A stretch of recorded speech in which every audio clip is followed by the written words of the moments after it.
Hello students, welcome to EPG Pathshala. I am Dr. Arun Singh Thakur from University Institute of Hotel and Tourism Management, Punjab University, Chandigarh. This module examines some of the basic key concepts of sustainable tourism and its economic dimensions. These concepts lie in the core of the meaning, components, and understanding of the sustainable tourism. After completing this module, students, you will be able to understand the dimensions of sustainable tourism, then to know about the economic policies for sustainable tourism. Then third is to know about the economic dimensions of sustainable tourism, then to understand the sustainable relationship between tourism and economy. So the students, let us start. Tourism industry is one of the biggest service industry that contributes an approximately 10% to the world GDP. It has been one of the fastest developing industry for the several years and nowadays responsible for 1 in every 11 jobs worldwide. A standout amongst the most essential, however frequently overlooked parts of supportable tourism is economic sustainability. In spite of the fact that individuals are reluctant to consider while examining sustainability, it is the way to making sustainable tourism an achievement in the long term.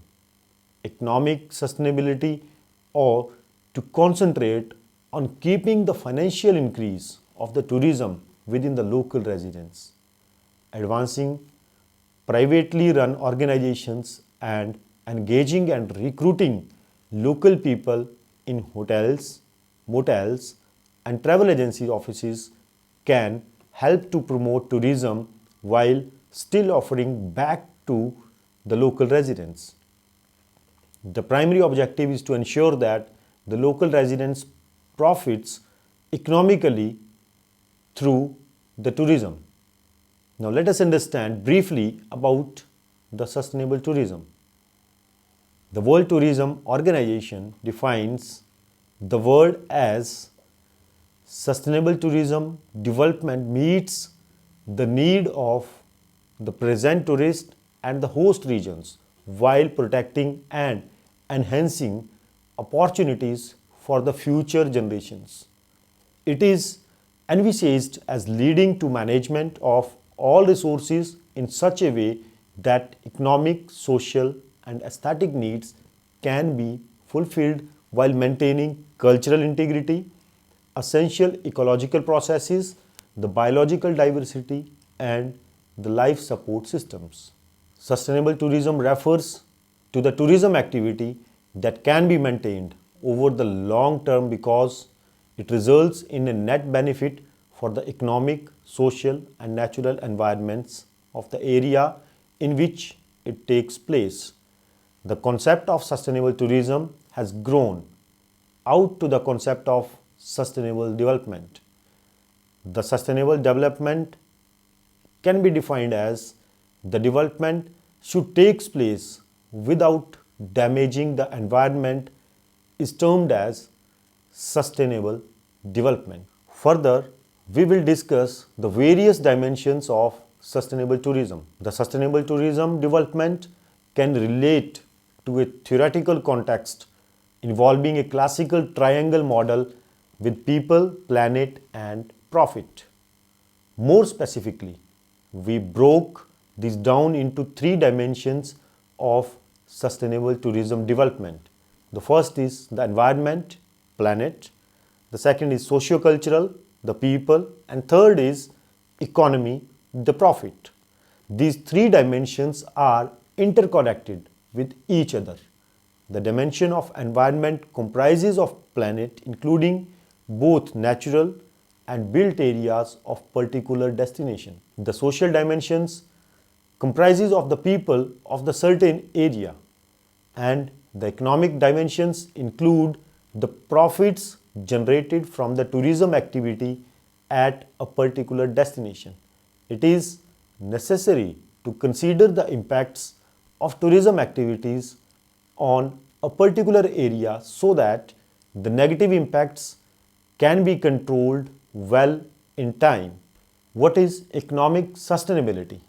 Economic sustainability is the last pillar of sustainability that revolves around perhaps the most important part, that is the money.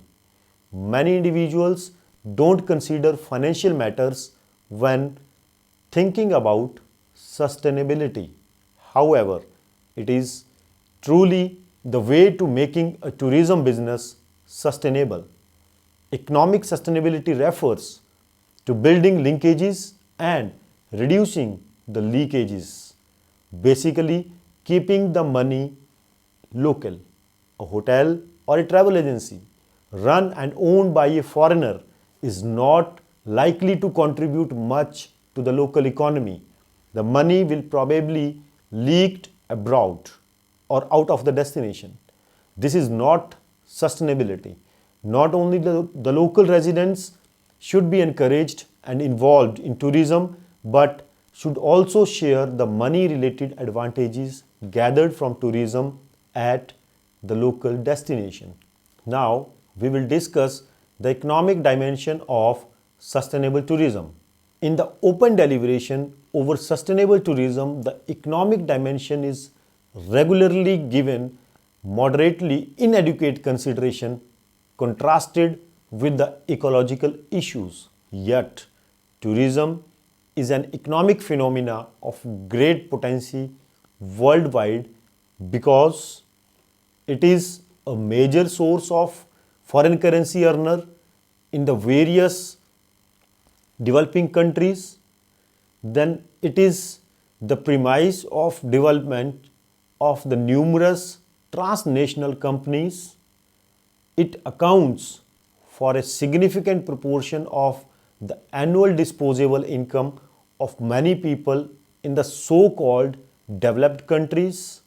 It swallows up billions of pounds every year in public sector infrastructure investment. Unlike some of its environmental and socio-cultural effects, tourism's economic impacts are mainly considered to be beneficial, and they are the generation of foreign exchange, the creation of new job and employment opportunities, the stimulation of trade, income and entrepreneurship, especially in the service and small sectors, the provision of new infrastructure which is available for non-tourism issues, then increased regional development, particularly in isolated areas, greater tax revenues permitting greater government spending, or reduced taxes on the other activities, and the operation of what is called the multiplier effect. Then comes the economic principles of sustainable development. The states will be required to comply with the principles of sustainable development in decision making processes relating to the other decision makers in the government and society realize the economies. The economic principle of sustainable development can be listed as the environment and economy in all decision making should be harmonized. In determining the value of goods and services, environmental and social cost of producing them should be considered. Then long term and definition in such a way as to take account of the growth of the quality of life should be reconsidered. Risks that govern better matter and energy in the most effective way to increase the benefits of technology to be used. Both government need private sector organizations, individuals, communities need direct or indirect interest in economic decision making, should consider the long-term priorities and should take into account the possible effect on the environment and the natural resources. Burns and Holden suggested some economic factors for the sustainable development which can be summarized as they are to meet the mandatory requirement. It depends on the provision of a full development potential. The sustainable development primarily in areas where there are unmet needs will require some economic development.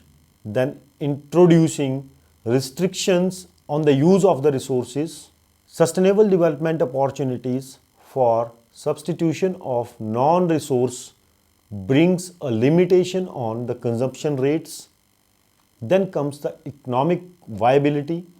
Community, government policies must strive for the economic prosperity, but be aware that they might bring to the extreme limits growth. Now, further we will discuss the principles of economic responsibility, and the various principles are assess economic impact before developing tourism and exercise preference for those forms of development that benefit the local communities. Then maximize local economic benefits by increasing linkages and reducing leakages, by ensuring that communities are involved in and benefit from tourism. Then develop quality products that reflect, complement and enhance the destination. Then comes market tourism in ways which reflect the natural, cultural and social integrity of the destination and which encourage appropriate forms of tourism. Then adopt equitable business practices, pay and charge fair prices and build partnerships in ways in which risk is minimized, and shared and recruit and employ staff organizing international labor standards. Then to provide appropriate and sufficient support to small, medium and micro enterprises to ensure tourism related thrive and are sustainable. Then comes the economic cost and the benefits of tourism. There are various economic costs and the benefits of tourism, which are as the first is the economic cost of the tourism. There are low paid or the seasonal jobs in tourism sector.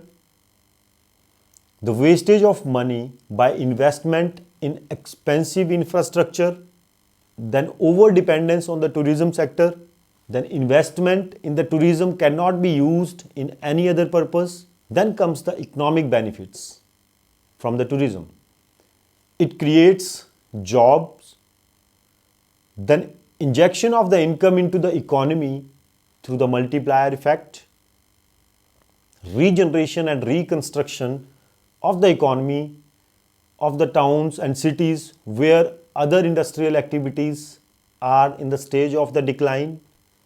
It also stimulates inward investment, and in a nutshell, economic advantage of the tourism involve employment generation, income and foreign exchange, developed transportation facilities and other tourism infrastructure that local residents also utilize, generated government revenues used for improvement of the local facilities and amenities, and acts as a catalyst of the development of tourism at the local destination. On the negative side, if the outsiders owns and manages the tourist facilities, the local area can lose the economic benefit through leakage. Foreign exchange can diminish when tourism utilizes imported goods and services instead of using the local resources available at the destination, then different financial strategies can reduce the negative effects and enhance the advantages of the tourism. What need to be done? The planners ought to create tourism step by step so occupants have adequate time to comprehend and adjust to it, and the size of the tourism ought to stay at a level that enables to the general public to adapt to it.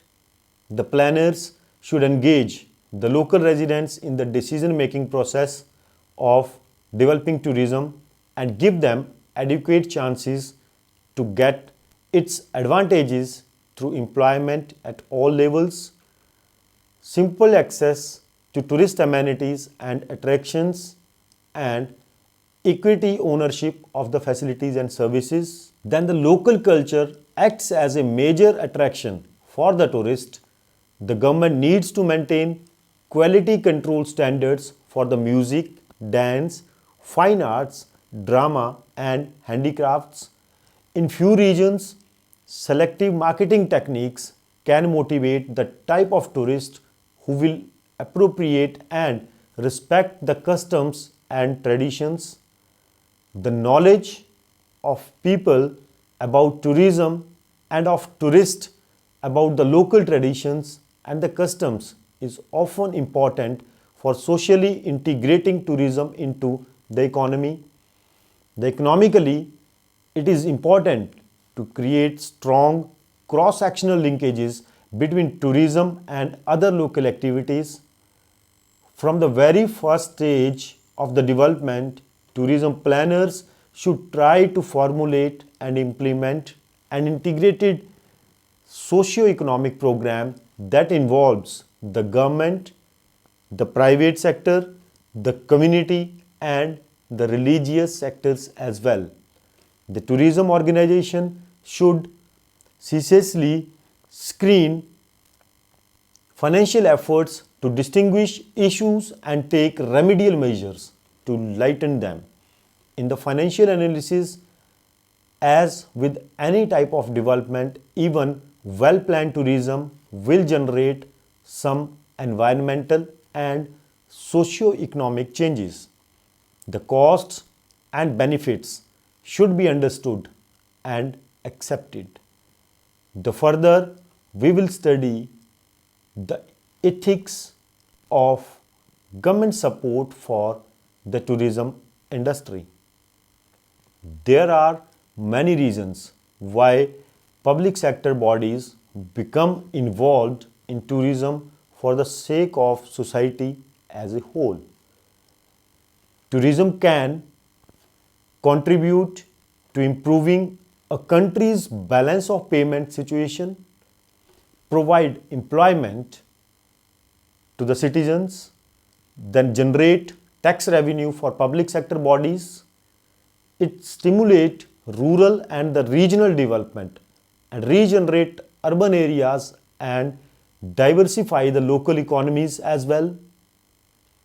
The public sector organizations intervene in tourism in a number of ways, have an economic impact. The active involvement of the public sector raises several ethical issues.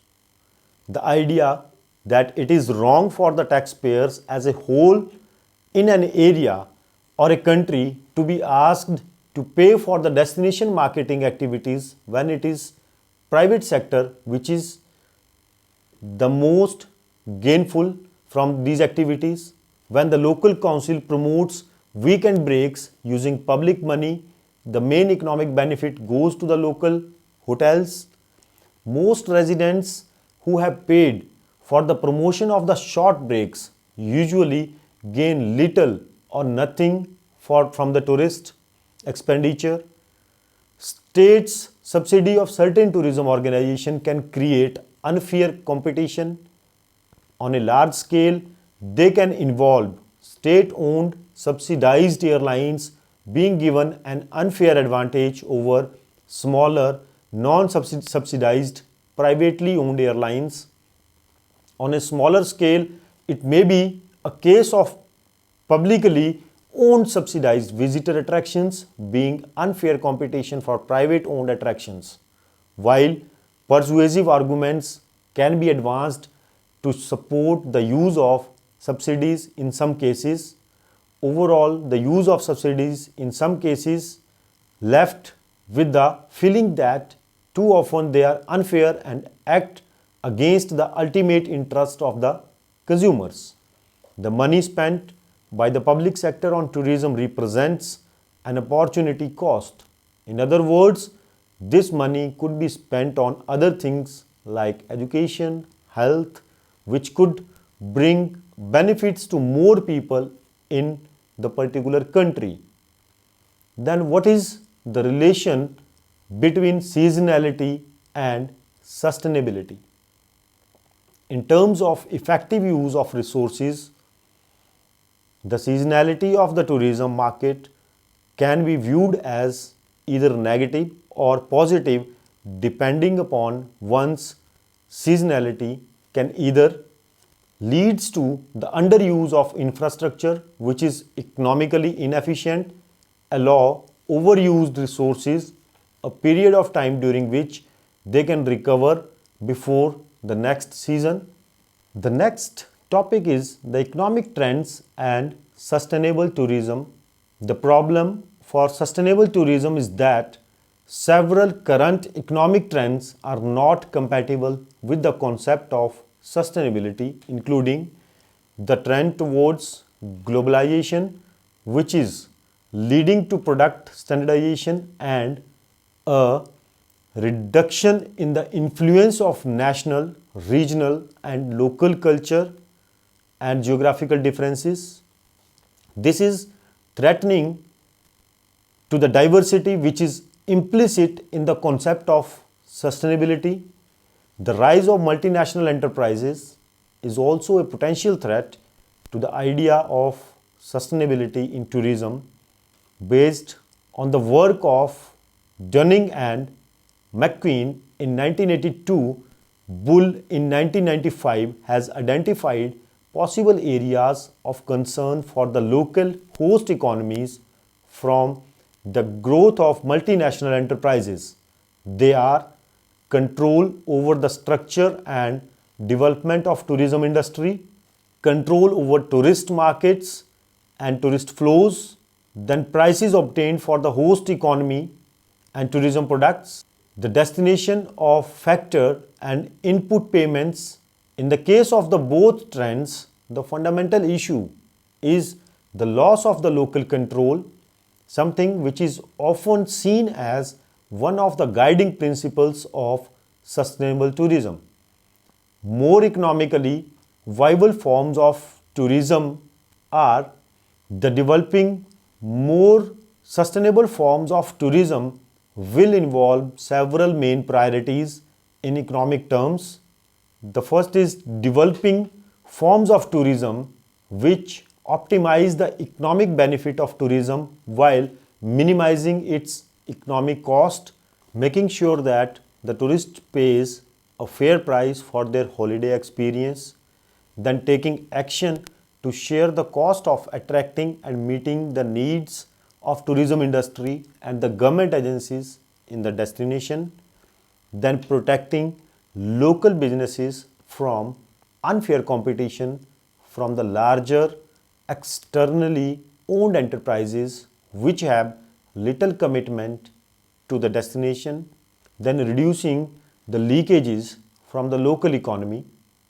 However, it is important that in seeing to the implement these ideas, we do not go too far, too extreme. An application of these ideas could lead to protectionism and near monopoly, which would give too much power to the local businesses as well as the tourist. This could result in the poor service and high prices and ultimately a reduction in the tourist numbers. There is clearly, therefore, a balance has to be struck between the local control, a free market, and a consumer choice. Then let us understand sustainable relationship between the tourism and the economy, developing new forms of tourism,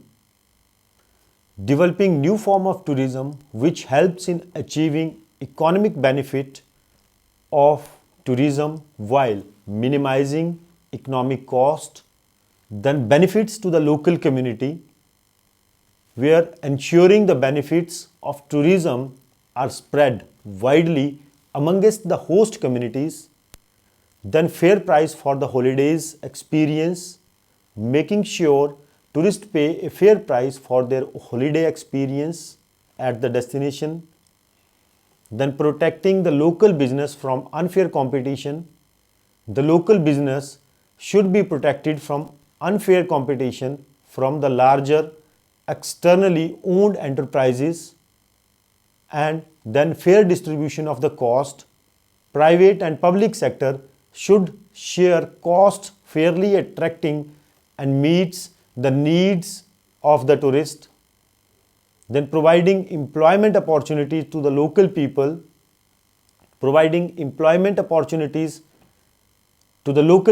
in the tourist areas, and also to provide them training so that they become capable to play the different roles in the tourism business.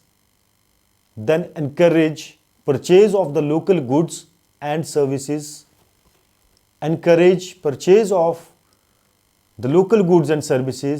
so that it can directly contributes to economy of the local residents. Then minimizing the economic leakages. Benefits from the organizations and the business should go to the local people. It should also guarantee however much cash as could reasonably be expected remains inside the host nation.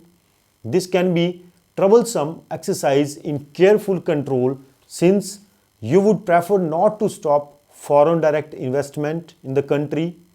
Then avoid debt. Avoid debt means when building tourist developments, one should avoid the debts in the local economy. So now students, let us summarize what we have discussed in this module. In the end, we can say that economic sustainability plays a crucial role in tourism. We have seen that tourism can bring both economic benefits and cost, the exact nature of which varies between different destinations. The main economic issues in relation to sustainability involves whether or not the price tourists pay is fair reflection of the cost of their holiday and the extent to which the tourism industry is subsidized by the public sector. We have also seen that the economic trends of the globalization and the rise of the multinational enterprises are both a threat to the sustainable tourism. Clearly, there are obvious links between the economic dimension of the tourism and its social impacts. The major objective is to ensure that the local residents profits economically through tourism industry. Thank you.